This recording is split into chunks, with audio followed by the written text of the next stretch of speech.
So, welcome to the very first episode of the Sustainable Tech Leader podcast. I couldn't be more excited and honestly privileged to be starting this journey with today's guest because he's not just a leader I admire, he's also the very first person I began my tech career with. So, welcome to the show, Mitul Sudra. He is someone who has truly lived the journey of technology leadership, from starting out as a developer to a co-founder at OpenWorks, the UK's first and largest open banking platform, to serving as a CTO for Tarabut, where he built and scaled technology across 4 countries, to now advising bold founders and boards through his company F7 and Partners. His career spans fintech, open banking, AI, cloud, and compliance. But what makes Mitchell stand out isn't just the tech, it's the way he consistently led through complexity, pressure, and growth, always putting people and sustainable practices at the center. So today we're going to talk about that journey, the highs, the challenges, and what sustainable leadership really looks like when you're building in a fast moving, high stakes environment. So, Mitchell, this feels really special for me because you were the very first person I started my tech career with. So, looking back, what do you remember about those early days, Mitchell, when we worked together? Really appreciate you inviting me to the podcast. And yeah, really excited about contributing. So, I guess what was it? Year 2000 feels like a Yes. lifetime ago. Um, I guess what we're building in classic ASP, moving to .NET, SQL Server. I think like the biggest kind of takeaway is just how much we were learning. From the kind of basics of software engineering practices, and obviously the degrees that we did um, didn't really prepare you, in all honesty, for kind of the realities of building software in the real world. Um, I guess dial-up. It was the internet speeds were really poor. You had Internet Explorer 5, Netscape, so there was a lot of optimizing for kind of download Mm, speeds, web pages. But I guess just the web generally was a new paradigm, right? Building web applications. And it was quite exciting from building something, shipping it, publishing it, and then sharing links across the company to actually see what you'd built. That software development lifecycle has suddenly become really compressed, where you had actually in that business we worked in, you had still arms of that business that were writing software, burning it to CDs and sending it out to clients. So it was quite an exciting time to be software engineering in this new space. mm, So yeah, I think yeah. our takeaway, and I guess both of our careers back then were involved moving from kind of individual contributors and being software engineers into taking on more leadership and moving into people management roles. So yeah, it was a very steep learning curve, I think, but a really lots of crucial lessons learned. Yeah, I think one thing that I look back at is when we actually think about leadership, our first leader was, it actually really set my mindset up because he was more like a friend and there was no kind of do this, do that. There was no kind of governance around what we were doing. So it was probably one of the most fun periods of my life. And what a way to start our career. So I think we do have to do a little plug to Chris Aldridge Yeah. No, I for think making it so fun. I think I think the biggest takeaway there is big focus on outcomes, and it was about like what are we Yeah. actually delivering, what are we actually trying to achieve versus getting stuck into kind of all the technical debates around architecture and things kind of minimized. So yeah, I think a big shout out to Chris. I think he was sowing the seeds for a lot of them behaviors early on. Yeah, absolutely. And true servant leadership in play for us as some, in our early 20s and to be, yeah, going into that environment was pretty cool. So, Mitchell, actually looking more further on, so from a developer to CTO to advisor and now founder, what do you think has been the biggest shift in how you see yourself as a leader? I think going back to that point around the transition from being an individual contributor to a people manager, and I think specifically in technology, biggest shift has probably been moving from solving the technical problems yourself to actually solving people and scaling the problem through others. It's like how Yes. do you build, hire, develop them teams to be able to scale them problems through others. And as a developer, you kind of optimize code, but as a leader, you optimize people, culture, systems, and the underlying technologies. So I think that's kind of where you need to build that muscle, because it can be exponential, right? If you can get the right patterns in place in terms of what you can achieve. And I think there's a trend at the moment to going the other direction for solopreneurs, and you got single business founders building amazing things through a lot of the tooling that's available today, and how AI kind of leverages that. But back then, I think, and it's still an important lesson today. I think to scale, you've got to get that kind of people, culture, and systems people aspect right. Yeah, no, absolutely. And how do you think when you're leading in kind of a fast-paced environment, especially with OpenWorks, Tarabert, and even now some of the companies that you're working with, how does your leadership change when you're in that high pressure moment? What determines your leadership attributes in that environment? I think it's alignment, right? It's like getting people to join you and be in the trenches with you. I think Mm, OpenWorks is a good example of, we were extremely lean. We're a very, very small team, but very high ambition. And we were competing against companies that had hundreds of millions of dollars of investment. We didn't. And, just a bit of context on OpenWorks, it was the first FCA authorized open banking provider back in 2018. We were part of a very small cohort of companies, I think around 4 or 5, that were given initial licenses by the FCA to access the bank's APIs. And at that time, me and my co-founder, we originally didn't set out to build an open banking infrastructure business. We wanted to build the applications that could actually be powered by open banking, but we didn't have that technology. So, we convinced the board to let us build this core piece of infrastructure with the view that it could power not only our own applications, but it could potentially power other applications in the wider market. mhm, And I think one of them pressure moments was, we had we'd been given this initial license, we'd convinced the board, we'd actually signed customers to use something that we had described as it was vaporware at that stage. Yeah. We couldn't really demonstrate it in production because the banks hadn't delivered their part of the side, which is their APIs. And I think there was a huge amount of pressure building around that. And it was a bit of a race to prove that, who was going to be the first authorized party to connect to a bank. I'm still convinced it was us. I think it was Lloyd's back in January 2018 that we connected Wow. to. But I Yeah. remember that time, there's just a huge amount of pressure. And I think part of that was getting the team aligned on, like, why is this so important? What's the right, what outcomes is it going to Mm, drive in the business? And yeah. the positive thing there was a lot of thrill, there was a lot of buzz, a lot of excitement. And I think getting that alignment with your teams on under like why this is important. It's not just a milestone or a piece of delivery or part of the current Yeah. sprint. It's actually a big milestone in the business. Can really Mm, get them people in the trenches with you, and mm. naturally get people to go the extra mile for you as well. Yeah, no, absolutely. When you actually think about that alignment more practically, I don't know if you can clarify, were you guys all co-located at the time? Were there remote teams? Yeah, Yeah, just, yeah, how did yeah, alignment actually work? yeah. I mean, we were all in the physically in the same office. I think that it Okay. was an open plan Yeah. office. Literally, we were at each other's desks. It did create a sense of camaraderie, and it created kind of a boiler room environment, which Yes. actually at the time was the right type of conditions we needed to like inject that pace and Hmm. urgency into like what we were doing, Hmm. because you could see it on everyone's faces. We were just waiting, like, when, is it working? And Yeah. we wanted to be the first to push that first journey through end to end. Hmm.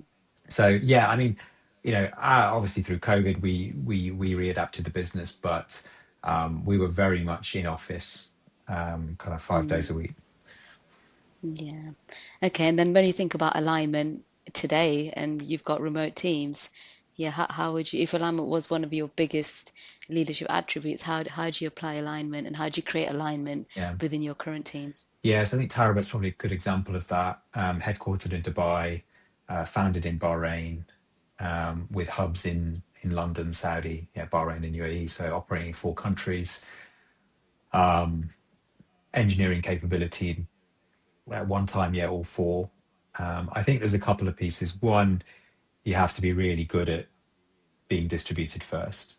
how you Yeah. show up on calls, high quality documentation, how much of that work can be done asynchronously, can the business operate without actually being in person. Mm, And we did do a lot of that, to build that social credit amongst teams.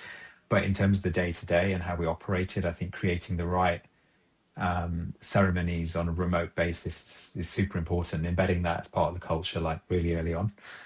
yeah. And in terms of alignment, like what's the drumbeat of the business, right? And I'm not Hmm. talking about kind of daily stand-ups of what the individual teams might be delivering, but how do you how do you inject that sense of like, okay, what's the focus for this quarter, and how are we actually achieving it? Looking back and Yes. tracking a lot of the metrics. And metrics, I think, was a big part of like what I learned to kind of really deploy in practice rather than theory at Tarabut, which is the metrics of what's going to drive the business, whether it's revenue, your volume, or what you're processing, how many users you've onboarded, etc.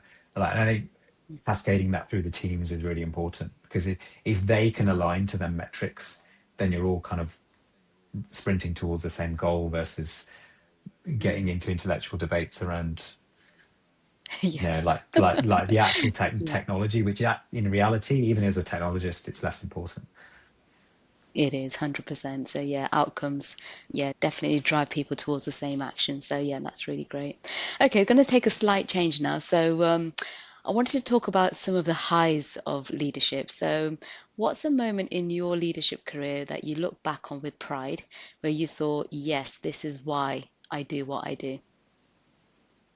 I think I'd go back to the OpenWorks piece as well. I think end to end, it was kind of a 5-year journey. We started the business in 2015. We pivoted in 2017 to the open banking piece, and then we got acquired in 2020. I think, we in 2019. I think we have the data. We were the largest UK AIS open banking provider in the UK. We were doing the most volume. We Yeah. had customers like Zero, cloud accounting software, retail banks like HSBC nationwide, and then we had a number of fintechs that were building kind of both B2B and B2B2C propositions that needed our technology as underlying infrastructure.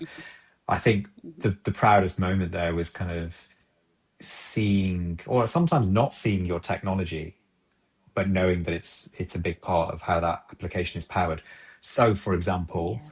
with Zero, circa 1 million SMEs relied on our technology every morning to be able to reconcile their accounts. So the Mhm. connectivity through OpenWorks powered their ability to bring in all their payments from their bank account, which they can then reconcile against their invoices to tell them who's paid them. And it was a very specific use case, because what we saw was actually, most business owners would do that first thing in the morning. So the data needed to be there ready by a certain Mhm. time. That create challenges with doing some of the overnight batch processing to the banks. We Gosh. we pissed a lot of banks off Yeah. because the way that we were calling their APIs overnight. Some of them could cope, some of them couldn't. They didn't have the response Mm. times. Latency was a problem. We were auto scaling horizontally to kind of hit a lot of this infrastructure concurrently. So yeah, all of that kind of boils down to like, what does it mean? You Yes.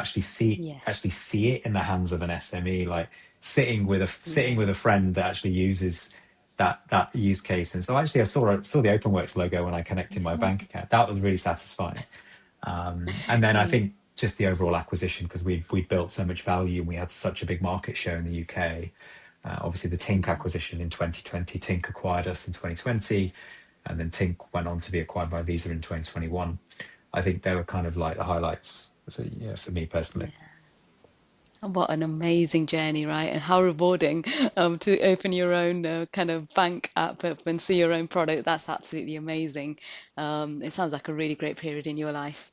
So we're going to take the opposite side, actually, Mittel, now. So on the other side, what's been one of the hardest periods as a leader, and how did you stop yourself from burning out? Um, I think there's probably been some phases where I wouldn't describe it as burnout, but where you need like high levels of stamina and grit, Hmm. because there's no kind of end in sight. So a good example of that is, I think, working in emerging markets like Saudi and UAE and Bahrain, where you know the regulatory framework, you're kind of the first to go through it. You have to have a lot of Yeah. patience. The regulator's doing it for the first time as well. So they're Mm, kind of learning as they go. And you're part of like a quite an immature ecosystem. It's not like you're on year 5 of them doing this. You're in year 0.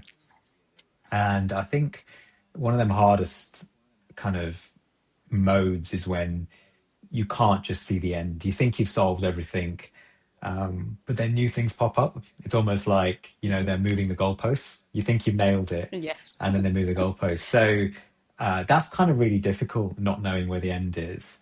And you kind of have to have a conversation with yourself, and then you have to try and prop up the team as well, because the team think they've delivered. Yeah, And then you of come back and course. say, actually, we've got all this more work to do. And that could be, Yeah. it could be from an infosec perspective. It could be in terms of how you build compliant technologies. It could be in terms of the B2C experience and what the digital journeys need to deliver to be compliant. I think that's really difficult in emerging markets, but it's the price you have to pay to be first, because you're kind of like Mm-hmm. carving, you're almost like carving that road for others Yeah. to walk across in the future. So yeah, that's tough. That's tough. Mm. Yeah, it sounds like a complex jigsaw puzzle, right? Because there's so many different aspects to it, and you're the first one there. And I'm assuming you're working towards some kind of timeline as well. So I'm sure that's probably Yeah, adding to the exactly. I pressure. mean, venture-backed businesses, we're burning cash. Again, we've got customers that we want to take live, and we need to get the sign off from the regulator. It's re- Yeah. it, you know, I've always said like my next business is not going to be regulated, and then I end up working in or for a regulated business. But it's difficult. But it's difficult for a reason, because you need to do the right thing by the consumer, and they're there to protect. Absolutely. No, brilliant. Okay, so thank you for sharing that, Miss. So that was really interesting to understand. I want to talk a little bit about your leadership philosophy. So you said before that solving people and team dynamics comes before technology. You touched on that a few times in our conversation today. Can you share a story where that lesson really played out? Yeah, I think I mean Tarabat's a good example. We're operating across 4 countries.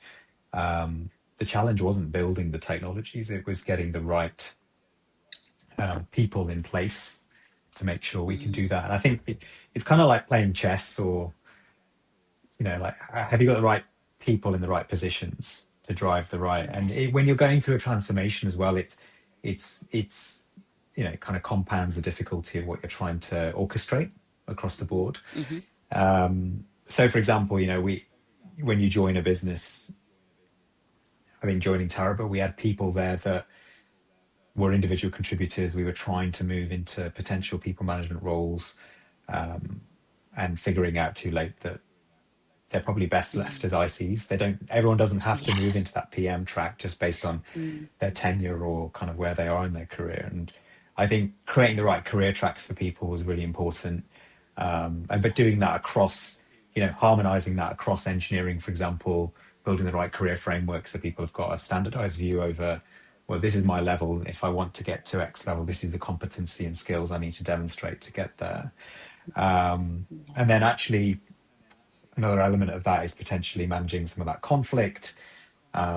What happens? How do you manage that conflict within teams? People aren't getting on, Mm, or people disagree on the approach, or you've just got personalities that are not gelling. And then, unfortunately, sometimes having to make hard decisions to exit people that are just not right for the business in the current phase. yes. And it can be uncomfortable, right? Certainly, people that are people that have been in the business for a considerable amount of time, it's quite difficult Mm, for them to see things change around them, and yeah, it no, can create a absolutely. lot of vulnerability in like, well, actually, I was quite comfortable here, and now everything's Mm, changing around me. And mm, actually trying to create the right career paths and roles for them people is really important, because often then people that have been there for a long time just hold so much institutional knowledge, yeah. and kind of understand the business process from a really deep basis. So I think, Mm, yeah, in terms of people dynamics, I think getting the right people in the right positions first. And I think, unfortunately, fortunately or unfortunately, trying to make sure you shape before you try and execute, you've got the right people leading on them yes. initiatives. Because what you find Hmm. is if you try and do that with the wrong people in the wrong positions, you're just going to be fighting it for so long. Yeah. Yeah, yeah, no, absolutely. It's actually one of the toughest part of being a leader, right? Is making that judgment call. I do remember having a deep conversation on team topologies with you Yeah. because I think I was going through a similar thing at the time, which is there's so much variety in the technology we're building. How do you give ownership? How do you reduce the cognitive load? So I think, yeah, I think team topologies played a big part as in terms of structure, process, Yeah, and people. absolutely. Yeah, I think this, Mm. their second edition is coming out. It's a big shout out to Yeah, Skelton yeah. and the teams. But yeah, no, I think it's them principles. I think are always going to be true, right? Around Yeah. Mm, how you set up the teams, aligning the teams to the organizational design, versus and how you think about that in terms of system design as well. Them mm, principles, I can always refer back to a lot of them lessons from how you set the teams up yeah, first. Yeah. yeah, no, absolutely. Okay, so looking ahead a little bit now. So you're now deep into advising founders on AI, fintech, and scaling teams. What do you think the biggest challenge for the next generation of tech leaders is going to be? Biggest challenge, I think people talk about the rate of change, and with AI, it's just moving so fast. But I think, look, with other technologists, the rate of change is always going to be really high. Yes. And I think having that adaptive mindset is always going to be important to understand, okay, just separate all the noise from the value. Hmm. So, like, there's so much buzz and noise and nonsense around like a lot of this stuff versus like what can we actually do with this? Can we actually change the outcomes of what we're trying to deliver within the business that you're hoping to deploy the technologies within? I think one of the challenges specifically with AI and that I think will be around leveraging those capabilities safely with the right security Hmm. models, building it in a Yeah. compliant way, especially in financial services and regulated spaces. I think having to evidence where the decisioning and logic is, as more automation Yes. comes in and we're using more LLMs to power processes, like what we Hmm. might have previously built as code or decision logic, leaders need to have a really deep understanding of the inputs and the outcomes. Like, where are we using this Mm. technology? So I think over indexing on that to begin with is going to be a good place to start, in my opinion, because you can't Hmm. deploy this stuff blindly. You really need to understand where it sits and how it works. Yeah, Yes. Yeah, no, absolutely. I'm assuming you've got to experiment a bit first to understand it as well. But exactly. yeah, it's how do you productionize it as well. So yeah, no, definitely. Okay, and then one more question, which is if you could give one piece of advice to someone at the height of their career, similar to yourself, what would it be that you'd be able to help them around their sustainable mindset? I guess, focusing on the metrics, right? I think as a technologist, you can get drawn into a lot of intellectual debates around architecture and technologies and services and what we choose to adopt. But I think focusing on the metrics of the business is and the Hmm. mission of the business and what are you actually trying to achieve needs to come first. Because then that leads your decisioning framework. It becomes you over-index on the decisions to align to the business, if that makes sense. Hmm. I think that's kind of how I try to drive my decision making Yeah. framework, which is it's not always the most elegant and perfect, but if it's delivering for the business, then that's kind of what's first and foremost most important. Yeah, no, absolutely. And I think sometimes you're right, we can over-index the technology, and especially today, because every week there's something new coming out, Yeah. a new piece of technology, and it's actually hard to keep up, but focus on who you're building this for and what problems are you trying to solve. So, Mittel, as a final signature question, what's one simple practice you use to stay sustainable as a leader? I think walking. I think when I'm stuck, like walking is, I think it's a bit of a superpower. I think, every call doesn't need to be a video call. Movement Yes. tends to unblock. And there's loads of Hmm. studies here, right? So it can boost creativity, problem solving. It can increase creative output by like up to 60%. I think Stanford have done studies on this. Improves divergent thinking and increases blood flow and oxygen, etc. So yeah, and obviously your stress and mood it can obviously reduce a lot of that, and it literally increases blood flow to the brain, so it kicks that imagination Mm, network into gear. So I often find like best ideas often arrive mid walk, not at my desk. So yeah. best bit of advice is, if you're stuck, go for a walk, and don't actually play that podcast. Have some quiet. I think give your brain some rest. Yeah, it's so tempting, isn't it, to multitask even during the Yeah. walk, which actually defeats the purpose sometimes of actually looking and being around nature. So, yeah, such amazing advice there. Thank you so much, Mitchell. And thank you for sharing this moment with me because it's really, really important to me. And to be able to share it with you is just fantastic. So, thank you again. Yeah, thanks for having me, and all the best.